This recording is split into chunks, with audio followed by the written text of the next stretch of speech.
अस्सलाम वालेकुम। आप देख रहे हैं टेस्ट स्मैशर। इस वीडियो में हम रिलेशनशिप डिस्कस करेंगे जो कि डेटाबेस का एक इम्पॉर्टेंट टॉपिक है, एग्जाम पॉइंट ऑफ व्यू से भी और इंटरव्यू पॉइंट ऑफ व्यू से भी। और वैसे भी आप जब डेटाबेस का जिक्र करते हैं तो कहीं पे भी आपसे रिलेशनशिप के बारे में पूछा जा सकता है। एक इम्पॉर्टेंट टॉपिक है, इसलिए आपके साथ डिस्कस करने जा रहा हूँ। देखिए, relationship is a logical connection between different tables. एक होता है फिजिकल कनेक्शन, एक होता है लॉजिकल कनेक्शन।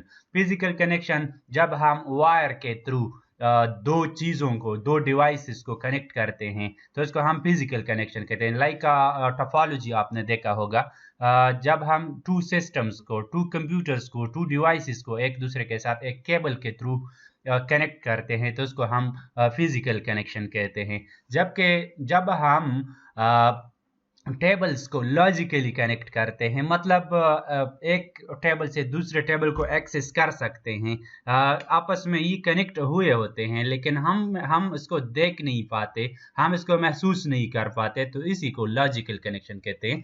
तो टेबल्स को भी हम लॉजिकली कनेक्ट करते हैं और इसी कनेक्शन को हम रिलेशनशिप कहते हैं। देखिए, database consist of lot of tables. आप इधर से देख सकते हैं, ये एक डेटाबेस है।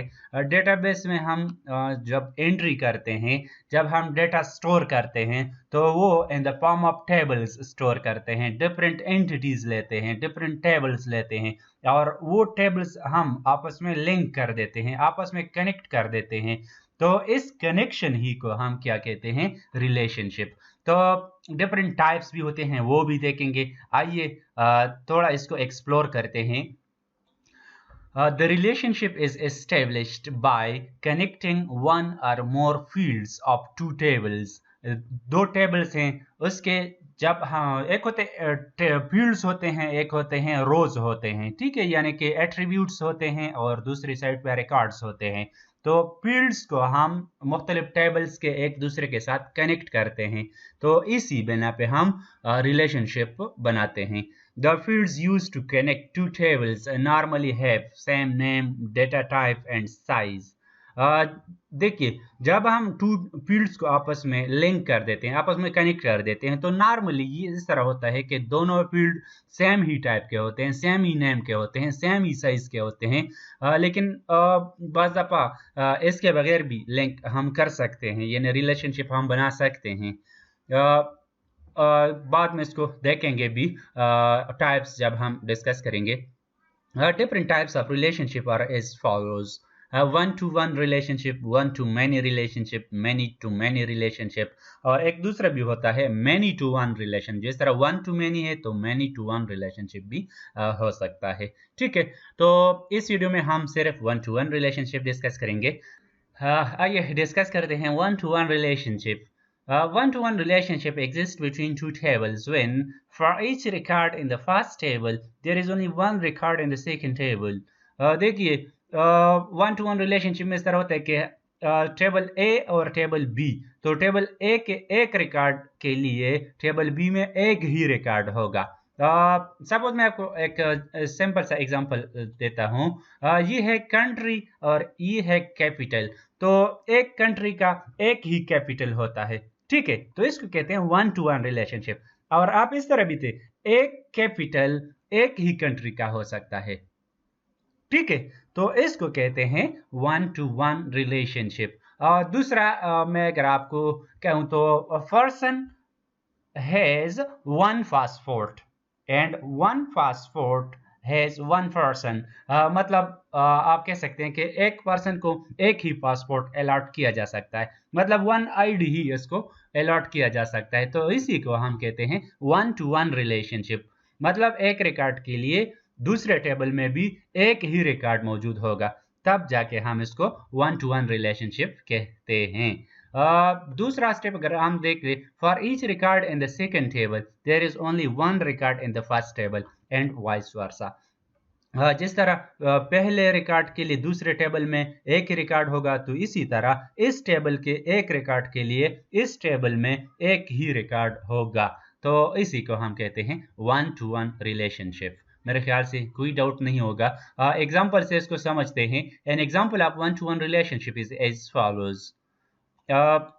देखिए, एम्प्लॉय आईडी है, ये एम्प्लॉय नेम है, ये है ज्वाइनिंग डेट और ये है उसकी सैलरी। दूसरा टेबल है एम्प्लॉय आईडी है, उसने जो लोन लिया है वो है, और जिस मतलब कितने ईयर्स के लिए लिया है तो वो भी है इसमें। ये सारे इंफॉर्मेशन है एम्प्लॉय के कंसर्न।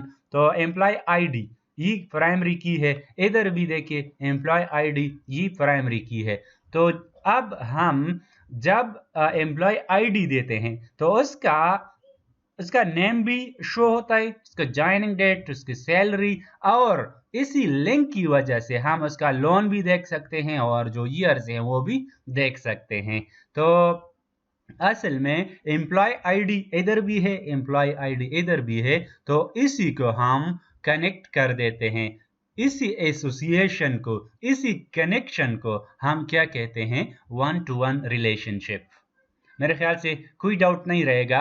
आइए इसको थोड़ा और भी एक्सप्लोर करते हैं। The above example has two tables, employee and loan. ये loan टेबल है, ये है employee table. The employees table contains the data of employees and loan table contains the data about loans. Both tables contains employee ID fields. देखिए ये fields हैं, ठीक है। ये जो कॉलम्स आपको देख रहे हैं ये इसको हम फील्ड्स कहते हैं, और ये जो रोज आपको देख रहे हैं इसको हम रिकॉर्ड्स कहते हैं। Each employee can borrow loan once, so the table are joined with 1-to-1 relationship. इसमें ये बात भी है कि एक एम्प्लॉय सिर्फ एक ही बार लोन ले सकता है, मतलब इसमें रिपीटिशन नहीं हो सकती। फिर चूंकि एम्प्लॉय आईडी है 1, तो ये सिर्फ एक ही बार लोन ले सकता है। It means that for each record in the employee table, there is only one record in the loan table and vice versa. Each employee ID occurs once in both tables. मतलब जो employee ID है इसमें repetition नहीं हो सकता, तो इसलिए हम इसको आपस में लिंक कर देते हैं, आपस में कनेक्ट कर देते हैं, और इसी कनेक्शन को हम क्या कहते हैं, रिलेशनशिप। तो मेरे ख्याल से कोई डाउट नहीं रहेगा। 1-to-1 रिलेशन यहीं तक काफ़ी है। अगर आप लिखना चाहे तो आप लिख भी ले। अगर आप मेरे चैनल पे नए हैं तो काइंडली चैनल को ज़रूर सब्सक्राइब करें। तो जुड़े रहिए टेस्ट नेशर के साथ। नेक्स्ट वीडियो में फिर मिलेंगे, तब तक के लिए अल्लाह हाफिज़।